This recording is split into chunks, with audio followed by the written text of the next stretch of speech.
कहानी की शुरुआत में हमें बताया जाता है कि हजारों साल पहले शू वेन वू नाम के एक व्यक्ति ने 10 रहस्यमयी छल्लों की खोज की थी। ये छल्ले शक्तिशाली प्राचीन हथियार थे जिन्होंने उसे भगवान जैसी ताकत और अमरता प्रदान की। हालांकि उनकी शक्ति का बुद्धिमानी से उपयोग करने के बजाय वह और भी अधिक नियंत्रण और प्रभुत्व हासिल करने के लिए पागल हो गया। सत्ता की अपनी भूख से प्रेरित होकर उसने 10 रिंग्स के नाम से जानी जाने वाली एक सेना बनाई और इतिहास भर में साम्राज्यों को जीतने और सरकारों को उखाड़ फेंकने में सदियां बिता दी। हजारों सालों तक उसने बिना रुके सत्ता और धन का पीछा किया। एक दिन उसे अपार शक्ति के एक नए स्रोत तालों के रहस्यमयी गांव के बारे में पता चला। ऐसा माना जाता था कि यह अदृश्य गांव जादुई जंगलों के बीच गहराई में छिपा हुआ था। वहां के लोग अभी भी देवताओं की प्राचीन युद्ध तकनीकों का अभ्यास करते थे और कहा जाता था कि वहां पौराणिक जीव घूमते थे। इस शक्ति पर दावा करने के लिए दृढ़ संकल्पित वह अपने आदमियों के साथ गांव खोजने निकल पड़ा। हालांकि जंगल जादुई और भ्रामक था। यात्रा के दौरान उनका वाहन एक गहरी खाई में गिर गया। जबकि अन्य लोग असहाय थे, वह छल्लों की शक्ति का उपयोग करके बच गया। हार मानने से इनकार करते हुए उसने अपनी खोज तब तक जारी रखी जब तक उसका सामना तालों की रक्षक यिंगली से नहीं हो गया। उसने गांव का रास्ता पूछा, लेकिन उसने यह कहते हुए मना कर दिया कि वहां उसके जैसे इंसान के लिए कोई जगह नहीं है। यह आमना सामना जल्द ही एक लड़ाई में बदल गया। तालों की रहस्यमयी शक्तियों का उपयोग करते हुए उसने उसे आसानी से हरा दिया। दुश्मन होने के बावजूद कुछ अप्रत्याशित हुआ। उन्हें प्यार हो गया। अंततः उन्होंने शादी कर ली और उनके 2 बच्चे हुए, शांग और जियालिंग। पहली बार उसके पास एक असली परिवार था। उसने अपने हिंसक तरीके छोड़ दिए और छल्लों को एक बक्से में बंद कर दिया और इसके बजाय एक शांतिपूर्ण जीवन चुना। एक दिन शांग ने अपनी माँ से पूछा कि वह इतने शक्तिशाली व्यक्ति को कैसे हरा पाई। उसने समझाया कि तालों के लोगों को महान रक्षक ड्रैगन का आशीर्वाद प्राप्त था, जिसके जादू ने उन्हें असाधारण क्षमताएं प्रदान की थी। जो कोई भी ड्रैगन की कृपा प्राप्त कर लेता वह अविश्वसनीय कारनामे कर सकता था। फिर उसने अपने बेटे को एक पेंडेंट दिया और उसे बताया कि जब भी वह खुद को खोया हुआ महसूस करे, यह उसे घर वापस ले जाएगा और उसे इसे हमेशा अपने साथ रखना चाहिए। कुछ समय तक परिवार खुशी से रहा, लेकिन एक दिन जब वह बाहर गया हुआ था, आयरन गैंग के सदस्यों ने उनके घर पर हमला कर दिया। सालों पहले उसने उन्हें खत्म करने की कोशिश की थी और अब वे बदला लेने आए थे। उसने जल्दी से अपने बच्चों को अंदर भेजा और अकेले उनका सामना करने के लिए आगे बढ़ी। उस समय तक उसके पास अपनी शक्तियां नहीं थीं, क्योंकि जब उसने एक सामान्य जीवन जीने का फैसला किया था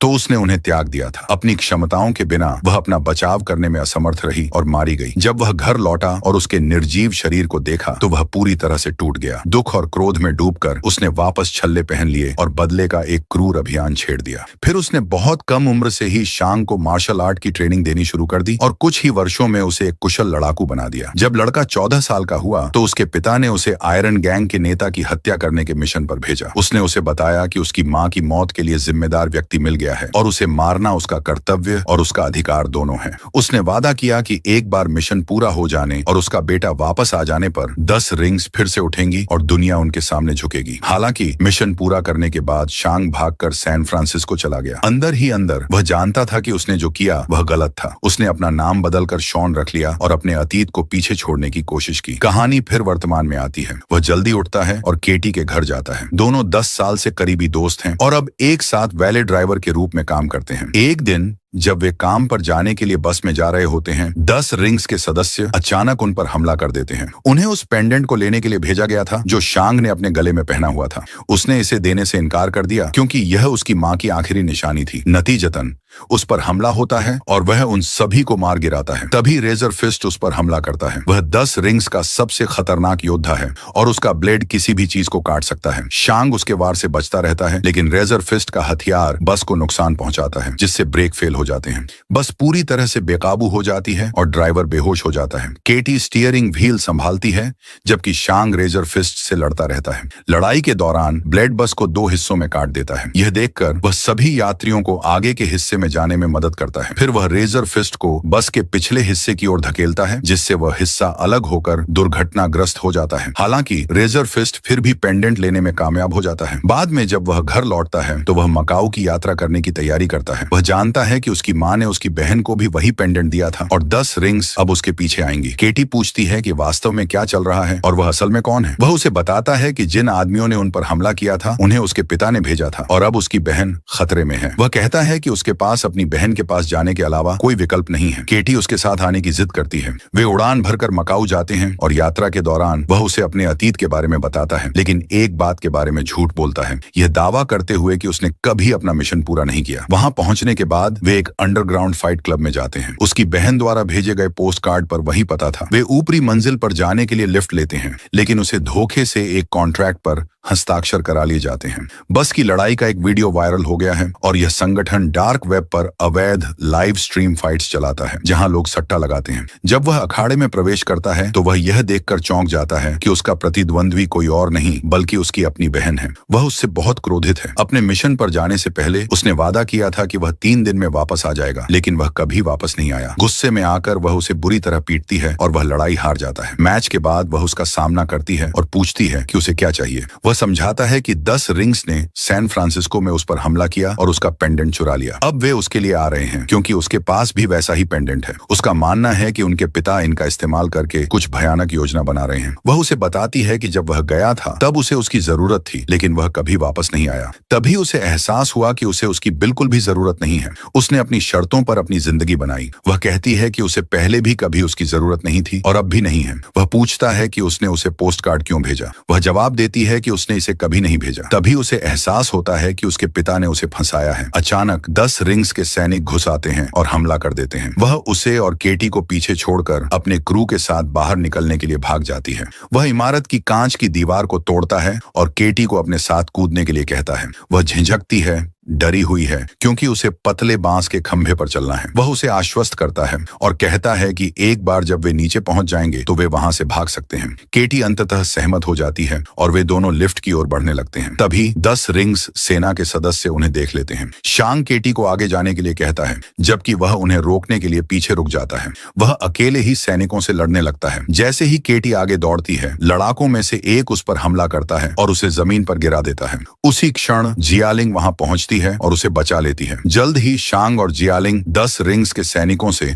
कंधा मिलाकर लड़ रहे होते हैं। शांग उसका सामना करता है, यह कहते हुए कि उसने उन्हें मरने के लिए पीछे छोड़ दिया था। वह जवाब देती है कि अब उसे समझ में आ गया होगा कि कैसा लगता है जब कोई आपको आपके जीवन के सबसे बुरे समय में अकेला छोड़ देता है। एक साथ मिलकर वे सभी सैनिकों को मार गिराते हैं। अचानक 10 रिंग्स का सबसे खतरनाक योद्धा डेथ डीलर प्रकट होता है। वह जियालिंग पर हमला करता है, उसका हार चुरा लेता है और भाग जाता है। यह देखकर शांग उसका पीछा करता है और उसका रास्ता रोक लेता है। उनके बीच एक क्रूर लड़ाई छिड़ जाती है। शांग सालों के दबाए गए गुस्से से भरा हुआ है, क्योंकि डेथ डीलर ने अतीत में उसे बहुत प्रताड़ित किया था। वह उस पर हावी हो जाता है और उसे बेरहमी से पीटने लगता है। इससे पहले कि वह उसे खत्म कर पाता, उसके पिता वहां पहुंचते हैं और उसे रोक देते हैं। वह शांग को बताता है कि उसने उसे बहुत याद किया। वे सभी घर लौट आते हैं, जहां 10 रिंग्स सेना उनका स्वागत करती है। जियालिंग केटी को एक कमरे में ले जाती है। केटी घबराते हुए पूछती है कि क्या उनके पिता उसे मार डालेंगे। जियालिंग कहती है कि अगर वह चुप रहती है तो वह भूल सकता है कि वह वहां है भी। उनकी मां की मृत्यु के बाद वह पूरी तरह से बदल गया। उसे लगता था कि जियालिंग उसे उनकी मां की याद दिलाती थी, इसलिए वह उसकी तरफ देखता भी नहीं था और उसे लड़कों के साथ ट्रेनिंग करने की भी अनुमति नहीं थी। उसने दूर से देखकर चुपके से मार्शल आर्ट सीखा और उनसे भी बेहतर सब कुछ सीख लिया। केटी पूछती है कि उसने घर कब छोड़ा था। जियालिंग बताती है कि वह 16 साल की उम्र में भाग गई थी, जब उसे एहसास हुआ कि उसका भाई कभी वापस नहीं आने वाला है। बाद में वे सभी रात के खाने के लिए बैठते हैं। शांग पूछता है कि उसके पिता ने उन्हें कैसे ढूंढा। वह जवाब देता है कि वह लंबे समय से उन दोनों पर नजर रखे हुए हैं और कहता है कि अब समय आ गया है कि वे उसके साथ खड़े हों। शांग मना कर देता है। उनके पिता उन्हें एक निजी कमरे में ले जाते हैं और बताते हैं कि उनके भाग जाने के बाद उनकी मां की यादों ने उन्हें और भी अधिक घेर लिया। उसने तालों का अध्ययन करना शुरू किया और पहाड़ों के भीतर एक छिपे हुए द्वार के बारे में जाना, जहां तालों के लोगों ने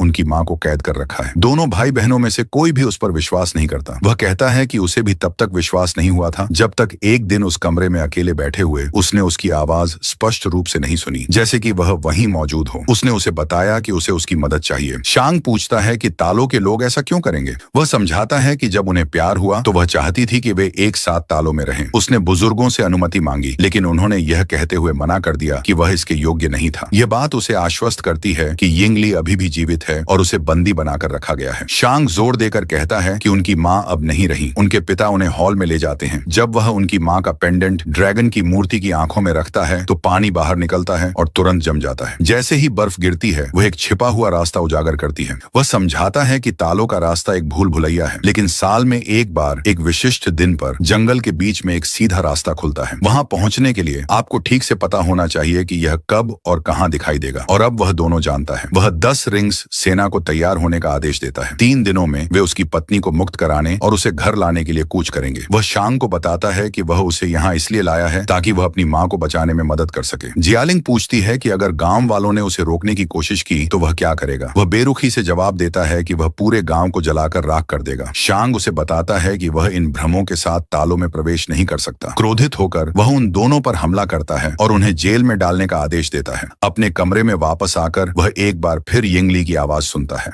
वह उसे बताती है कि वे जल्द ही फिर से साथ होंगे। इस बीच शांग, जियालिंग और केटी एक सेल में बंद हैं। शांग कहता है कि अगर वे उसके पिता से पहले तालों नहीं पहुंचे तो उनके परिवार का जो कुछ भी बचा है वह नष्ट हो जाएगा। उन्हें अजीब आवाजें सुनाई देती हैं और वे जांच करते हैं और उन्हें ट्रेवर स्लेटरी नाम का एक व्यक्ति मिलता है। ट्रेवर बताता है कि सालों पहले एक निर्माता ने उसे आतंकवादी के रूप में कास्ट किया था, लेकिन वह निर्माता वास्तव में एक असली आतंकवादी था। जब ट्रेवर ने भूमिका निभाई तो अधिकारियों को लगा कि यह सच है और उसे गिरफ्तार कर लिया। बाद में उनके पिता ने उसे मारने के इरादे से जेल से कराया, लेकिन जब ट्रेवर ने उसके सामने प्रदर्शन किया तो उसका दिल पिघल गया और तब से ट्रेवर हर हफ्ते शो कर रहा है। अचानक एक पौराणिक जीव दिखाई देता है। शांग और केटी घबरा जाते हैं जब वे देखते हैं कि उसका कोई सिर नहीं है। ट्रेवर शांति से समझाता है कि इसका नाम मॉरिस है और वह इसकी भाषा समझ सकता है। मॉरिस उसे बताता है कि वह उन्हें जानता है क्योंकि वह उनकी माँ के साथ तालों में पला बड़ा है। उनके पिता ने जादुई जंगल से छिपे हुए रास्ते की खोज करते समय इसे चुरा लिया था। अब यह घर जाना चाहता है। शांग कहता है कि अगर यह उसके बस में होता तो वह उसे तुरंत वापस ले जाता, लेकिन उसके पिता के अनुसार रास्ता साल में केवल एक बार खुलता है। ट्रेवर कहता है कि मॉरिस का मानना है कि वह अभी भी उन्हें वहां ले जा सकता है और भूल भुलैया के पार उनका मार्गदर्शन कर सकता है। हालांकि यह बेहद खतरनाक है क्योंकि किसी ने भी इसे कभी जीवित पार नहीं किया है। केटी पूछती है कि उन्हें इस जगह से कैसे बाहर निकलना है। तभी जियालिंग को एक छिपी हुई सुरंग मिलती है और वह शांग को बताती है कि डेथ डीलर कॉम्प्लेक्स से वाहन लेकर भाग गया है। दुर्भाग्य से गार्ड्स को एहसास हो जाता है कि क्या हो रहा है और वे उन्हें रोकने के लिए दौड़ पड़ते हैं। वे दूसरे रास्ते से भागते हैं, लेकिन निकास केवल फिंगरप्रिंट का उपयोग करके ही खोला जा सकता है। जब 10 रिंग्स के सैनिक उनके भागने के रास्ते को रोकने की कोशिश करते हैं तो वे उन्हें एक एक करके मार गिराना शुरू कर देते हैं। एक आदमी की मदद से वे दरवाजा खोलने और सुरक्षित रूप से भागने में कामयाब हो जाते हैं। सुबह तक वे एक जंगल के किनारे पहुंच जाते हैं। मॉरिस उनका मार्गदर्शन करता है, उन्हें जंगल के भ्रम से बचने में मदद करता है जब तक कि वे एक झरने तक नहीं पहुंच जाते। जैसे ही वे इसमें प्रवेश करते हैं पानी अचानक जम जाता है, जिससे एक गुप्त मार्ग खुल जाता है जो सीधे तालों की ओर जाता है। वहां वे अनगिनत पौराणिक जीवों को देखते हैं और जल्द ही गांव पहुंच जाते हैं। शांग सबका परिचय कराता है, लेकिन ग्रामीण सुनने से इनकार करते हैं और उन पर हमला कर देते हैं। उसी क्षण यिंगली की बहन यिंगनान प्रकट होती है और लड़ाई को रोकती है। वह शांग और जियालिंग को बताती है कि वह उनकी मौसी है। वह उन दोनों को देखकर बहुत खुश होती है। शांग समझाता है कि उनके पास ज्यादा समय नहीं है क्योंकि उनके पिता हमला करने आ रहे हैं। नान उन्हें नदी के किनारे ले जाती है, जहां वह समझाती है कि वे डार्क गेट के रक्षक हैं जो दुनिया को उसके पीछे कैद बुराई से बचाते हैं। शांग उसे बताता है कि उसके पिता गेट खोलने की कोशिश कर रहे हैं क्योंकि उनका मानना है कि उनकी मां अंदर फंसी हुई है। नान पूछती है कि वह ऐसा क्यों मानते हैं। जियालिंग समझाती है कि वह मदद के लिए पुकारती हुई उनकी मां की आवाज सुन रहे हैं। नान फिर उन्हें तालों का इतिहास बताती है। उनका गांव एक विशाल क्षेत्र का केवल एक छोटा सा हिस्सा है जो झात ब्रह्मांड की किसी भी चीज से अधिक शानदार शहरों से भरा है। हजारों साल पहले लोग शांति और समृद्धि से रहते थे जब तक कि एक काले जानवर ने उस सद्भाव को भंग नहीं कर दिया। वह जीव आत्मा भक्षकों सोल ईटर्स की एक सेना के साथ आया था। जो कोई भी उसके रास्ते में खड़ा हुआ वह नष्ट हो गया और हर आत्मा को निगलने के साथ वह जानवर और भी मजबूत होता गया, लगभग उनकी दुनिया को खत्म कर दिया। फिर उसने अपना ध्यान मानव दुनिया की ओर मोड़ा। इसे रोकने के लिए तालों के नेताओं ने अपने सबसे महान योद्धाओं को भेजा, लेकिन उनके पूर्वज उन काली ताकतों का सामना नहीं कर सके। अंततः महान रक्षक ड्रैगन उनकी सहायता के लिए आया और हार को जीत में बदल दिया। एक साथ उन्होंने उस काले जानवर और उसकी सेना को डार्क गेट के पीछे सील कर दिया। महान रक्षक के जादू के माध्यम से तालों के लोगों ने तब से उस द्वार की रक्षा की है और आगे भी ऐसा करना जारी रखेंगे। नान समझाती है कि शांग के पिता अकेले नहीं हैं, जिन्होंने गेट खोलने की कोशिश की है। सदियों से कई लोगों ने इसका प्रयास किया है, लेकिन सभी विफल रहे। उन सभी में एक बात समान थी, हर किसी ने एक आवाज सुनी जिसने उनकी सबसे गहरी इच्छाओं को पूरा करने का वादा किया। आत्मा भक्षक जानते हैं कि उन्हें 10 रिंग्स की शक्ति से मुक्त किया जा सकता है, इसलिए वे उसकी माँ की आवाज में उसके पिता को पुकार रहे हैं। नान फिर शांग और जियालिंग को पैतृक कक्ष में ले जाती है, जहां वह बताती है कि उनकी माँ जानती थी कि वे एक दिन आएंगे, इसीलिए उसने बहुत पहले नान को बता दिया था कि ठीक क्या क्या तैयारियां करने की जरूरत है। वह उन दोनों को उनके सूट सौंपती है और उन्हें बताती है कि एक माँ को खोने के बाद हर बच्चा दुनिया में अकेला महसूस करता है, लेकिन वे अकेले नहीं हैं। वे अब इस परिवार के बच्चे हैं और यहाँ उनका स्वागत है। उसके बाद हर कोई ट्रेनिंग शुरू कर देता है। केटी भी तीरंदाजी सीखना शुरू कर देती है। इस बीच शांग अपनी मौसी के पास जाता है और उनसे पूछता है कि उसकी माँ ने उसके पिता को कैसे हराया था। वह उसे वही तकनीक सिखाना शुरू कर देती है। उसी समय वैन वू अपने आदमियों को बताता है कि पहली किरण के साथ वे तालों के लिए निकलेंगे, क्योंकि रास्ता सुबह खुल जाएगा। शांग बहुत परेशान है। अतीत की दर्दनाक यादें फिर से उभरने लगती हैं। कैसे आयरन गैंग के सदस्यों ने उसकी माँ को मार डाला था। भावुक होकर वह शांत और अलग थलग हो जाता है। केटी उसके पास आती है और वह अंततः स्वीकार करता है कि उसने झूठ बोला था जब उसने कहा था कि वह अपनी माँ के हथियारों को नहीं मार पाया। वह कहता है कि उसे विश्वास था कि अपना नाम और पहचान बदलकर वह जो हुआ उससे बच सकता है, लेकिन अब उसे लगता है कि अगर उसकी माँ जिंदा होती तो वह उससे नफरत करती। वह उसे बताती है कि इसमें उसकी कोई गलती नहीं थी। उसके पिता ने उसे केवल 7 साल की उम्र से ही हत्यारा बनने की ट्रेनिंग देनी शुरू कर दी थी। वह जवाब देते हुए कहता है कि उसके पिता उसकी माँ की मौत के लिए जिम्मेदार हैं और अब वह उनके घर को नष्ट करने आ रहे हैं। वह कहता है कि वह इसे खत्म कर देगा क्योंकि उसे यही सिखाया गया था। यह कहकर वह टूटकर और दुख से भारी होकर चला जाता है। अगली सुबह हर कोई लड़ाई की तैयारी करता है। जब वो अपनी पूरी सेना के साथ आता है तो वह शांग को बताता है कि वह उन लोगों की मदद करने आया है जिन्होंने उसकी माँ को कैद किया था। उसकी मौसी कहती है कि वह वहां नहीं है। उसे जो पुकार रहा है वह एक राक्षस है जो उसे धोखा देने और सब कुछ नष्ट करने की कोशिश कर रहा है। वह सुनने से इनकार करता है और हमला कर देता है और लड़ाई शुरू हो जाती है। जैसे ही वैन वो गेट की ओर बढ़ता है, शांग उसे रोकने के लिए बीच में आता है। वो उसका मजाक उड़ाता है, पूछता है कि क्या उसे सच में लगता है कि वह अकेले उससे लड़ सकता है। शांग जवाब देता है कि वह डरा हुआ नहीं है। उसके पिता उस पर झपटते हैं और हमला करना शुरू कर देते हैं, ये कहते हुए तुमने अपना पूरा जीवन डर में बिताया है। जब वे तुम्हारी माँ को मारने आए थे तब तुम वहीं थे, लेकिन तुमने कुछ नहीं किया। शांग जवाब देता है, वह जा चुकी थी और हमें आपकी जरूरत थी, लेकिन आपने हमारे ऊपर उन शापित छल्लों को चुना। यह कहते हुए वह उस पर प्रहार करना जारी रखता है। फिर वह आगे कहता है, क्या आपको सच में लगता है कि माँ आपके पास वापस आएंगी? और अगर वह आ भी सकती तो क्या वह आप जैसे इंसान के पास वापस आना चाहेंगी? क्रोधित होकर वह एक साथ सभी छल्लों को छोड़ देता है। हमले का बल शांग को पीछे की ओर उड़ा देता है और वह नीचे पानी में जा गिरता है। फिर वैन वो गेट की ओर बढ़ता है क्योंकि वह अभी भी यिंगली की मदद के लिए पुकारती हुई आवाज सुन सकता है। यह विश्वास करते हुए कि वह अंदर फंसी हुई है, वह 10 रिंग्स के साथ गेट पर प्रहार करना शुरू कर देता है, उसे तोड़कर खोलने के लिए दृढ़ संकल्पित। जैसे ही वह हमला करता है, दरवाजे की दरारों से आत्मा भक्षक बाहर निकलने लगते हैं। जियालिंग सभी को चेतावनी देती है कि अगर वे मिलकर नहीं लड़े तो वे सभी मारे जाएंगे। वह उन्हें बताती है कि उनके हथियार इन जीवों के खिलाफ बेकार हैं और बचना इस बात पर निर्भर करता है कि वे एक होकर काम करें। रेजर फिस्ट विरोध करता है, यह कहते हुए कि उन्हें उसकी मदद की जरूरत नहीं है। वे 10 रिंग्स हैं। उसी क्षण एक आत्मा भक्षक उनके ही एक आदमी की आत्मा खींच लेता है और उसे मार डालता है। वे उसे बचाने की सख्त कोशिश करते हैं, लेकिन उनके हथियारों का कोई असर नहीं होता। एक अन्य जीव रेजर फिस्ट पर हमला करता है, लेकिन उसकी बहन अपने हथियार का उपयोग करके उसे बचा लेती है। वह समझाती है कि केवल तालों के हथियार ही उन्हें मार सकते हैं, क्योंकि वे ड्रैगन के छिलकों से बने हैं। यह महसूस करते हुए कि वे अकेले नहीं लड़ सकते, रेजर फिस्ट हाथ मिलाने के लिए सहमत हो जाता है। आत्मा भक्षक अंधेरे में रहने वाले डवेलर इन डार्कनेस को मजबूत करने के लिए चुराई गई आत्माओं को वापस डार्क गेट के माध्यम से ले जाना शुरू कर देते हैं।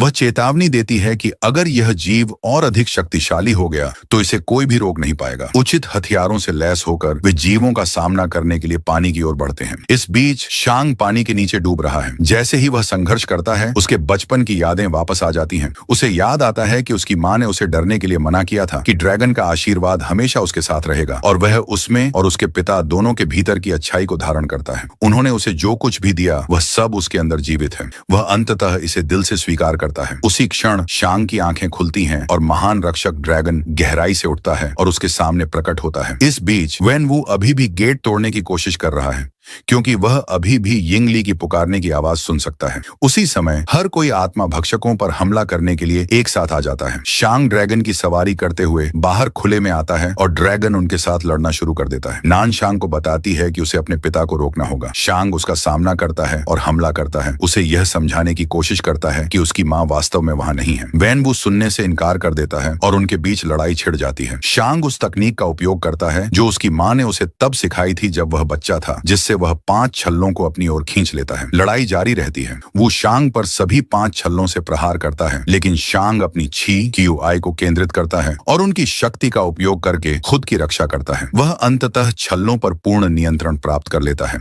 लेकिन वह अपने पिता पर हमला करने से इनकार कर देता है। इसके बजाय वह उन्हें एक तरफ फेंक देता है। वैन वू जोर देकर कहता है कि उसे बचाना है क्योंकि वह उसे पुकार रही है। शांग जवाब देता है कि काश ये सच होता। तभी अंधेरे का जीव उभरता है और उन दोनों पर हमला करता है। वो शांग को बचाने के लिए छल्लों का उपयोग करता है, लेकिन जीव उसे पकड़ लेता है और उसकी आत्मा को खींचना शुरू कर देता है। तभी वैन वू को एहसास होता है कि वह गलत था। वह छल्ले शांग को सौंप देता है और जीव द्वारा मारा जाता है। जानवर अपना ध्यान शांग की ओर लगाता है, लेकिन जियालिंग ड्रैगन की सवारी करते हुए आ जाती है और हमला करती है। जीव पीछे हट जाता है, पल भर के लिए कमजोर हो जाता है और अधिक आत्माओं का उपभोग करने के लिए गांव की ओर बढ़ता है। यह देखकर शांग डार्क गेट को पत्थरों से सील कर देता है और इसे रोकने के लिए ड्रैगन पर सवार होकर गांव की ओर बढ़ता है। ड्रैगन अपनी तात्विक शक्तियों का उपयोग करके हमला करता है और जीव को पानी से फंसा लेता है। हालांकि आत्मा भक्षक अनगिनत आत्माओं को इकट्ठा करते हैं और उन्हें जानवर को खिलाते हैं, जिससे उसकी ताकत बहुत बढ़ जाती है। वह मुक्त हो जाता है और ड्रैगन को पकड़ लेता है और उसकी आत्मा को बाहर खींचना शुरू कर देता है। गुआंगबो केटी को बताता है कि अगर जीव ने ड्रैगन की आत्मा को सोख लिया तो उसे रोका नहीं जा सकेगा। उन्हें उसके गले पर निशाना साधना होगा। वे एक साथ हमला करते हैं, लेकिन एक आत्मा भक्षक गुआंगबो को पकड़ लेता है और उसकी आत्मा निकाल लेता है। केटी डरी हुई है।